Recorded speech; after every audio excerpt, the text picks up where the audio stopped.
Today, I'm responding to a video by BretherenLee entitled Arrogant Humanoids. In it, he takes a perfectly ordinary word and rewrites its meaning from the ground up. Let's look at how and why that matters. I want to talk about a rhetorical trick that shows up in religious conversations, political discussions, and online debates. Redefining a word to win an argument. Language only works if we share the same meanings.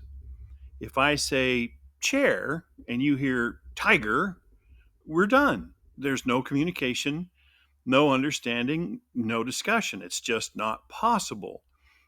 In the video I'm responding to, Lee doesn't just misuse a word, he replaces its meaning entirely.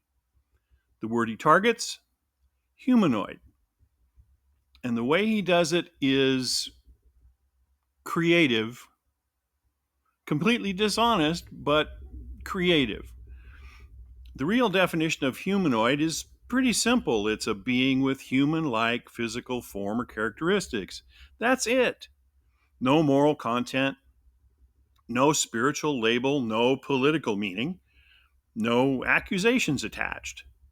But instead of using the word as it's actually defined, he assigns it a long list of negative traits. Self-interested, unable to accept truth, insensitive to right and wrong, conspiracy theorist, can't compute logic, racist, cult member. None of these have anything to do with the actual meaning of the word humanoid. Even the image he uses is loaded with intent.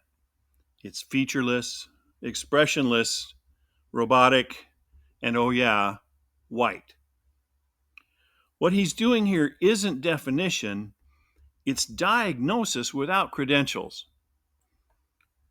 And then, once he's finished rewriting the word, he uses that new definition as a label to condemn entire groups. Humanoid nations, humanoid religions.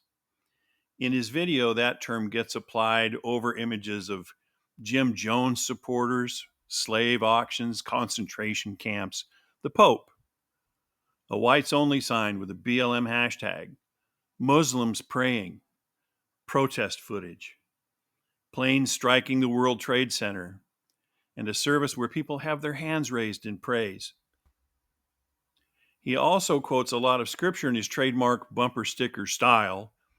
I don't disagree with the scriptures, just the motivation behind their use. What he's doing here is not teaching. It's not exegesis. It's emotional priming. He's setting you up.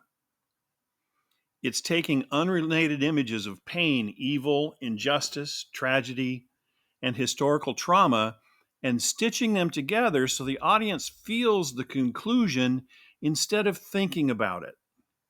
And then attaching scripture to give his words the appearance of biblical authority. And if you watch closely, sometimes what he shows will be a citation and the text of that scripture. A lot of other times, what he'll do is he'll list a citation and then express his own opinion next to the citation as if it is scripture. And all of that imagery sets the stage for the key move, a persuasive definition, a familiar word loaded with new biased meaning. This technique is common in high control groups, propaganda, and manipulative teaching. You keep the emotional weight of the original word, but quietly replace the meaning with whatever serves your agenda. It bypasses thinking and goes straight for reaction. Once you redefine the word, you don't need evidence anymore. You don't need context. You don't even need reasoning. You just point to anyone you disagree with and say, look at that, a humanoid. That label does the work that the argument never could. And in their mind, the target not only hears the new definition, but understands the old meaning. You are less than human because you disagree with me. And then if someone pushes back on the definition, you just accuse them of worshiping the dictionary. And Lee's actually done this in the comments on that video. But insisting that words mean what they actually mean isn't idolatry. It's literally the foundation of communication. It's how human beings understand each other. Paul warned believers about this kind of move.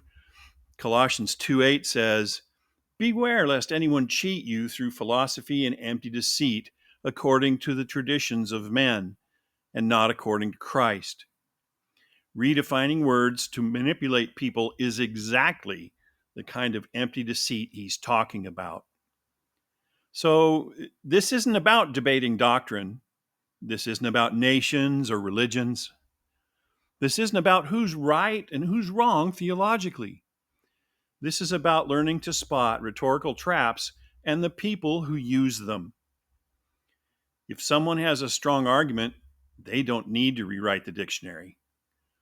They don't need to invent new labels to slap on people. They don't need to load a neutral word with all kinds of emotional baggage so it hits harder. Truth doesn't need that. Manipulation does. And once you learn to spot the pattern, you won't unsee it. As always, thanks very much for watching.